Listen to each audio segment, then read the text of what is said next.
Hello students, welcome back. Welcome back to my channel. TS Inter supplementary valuation is going to end tomorrow. Almost in all centers, valuation is over today, but in very few centers, Sanskrit and mathematics still going on. They are closing tomorrow. So maths and Sanskrit, they are also ending tomorrow. Tomorrow means 14th June. After that, 10 days time is required for coding and decoding process. So results, TS Inter supplementary results will be declared around 24th June, 1 or 2 days, more or less 24th June, around 24th June results will be announced. TS Inter supply results. TS inter supply valuation రేపటితో ముగుస్తుంది. కొన్ని సెంటర్స్లో maths Sanskrit మాత్రమే ఇంకా నడుస్తూ ఉంది. మిగిలిన సబ్జెక్ట్స్కి valuation ఈరోజుతో complete అయిపోయింది.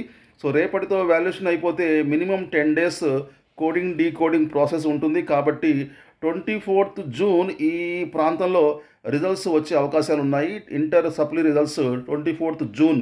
So 1 or 2 days plus or minus అనమాట, ఒకరోజు అటు ఇటుగా 23, 25 ఆ ప్రాంతంలో. సో ఈ ప్రాంతంలో 23 నుంచి 25 మధ్యలో టీఎస్ ఇంటర్ సప్లీ రిజల్ట్స్ వచ్చే అవకాశాలు ఎక్కువ కనిపిస్తున్నాయి. Okay, thank you very much. మళ్ళీ కలుద్దాం new updates. See very soon. Till then take care. Bye bye. జై హింద్.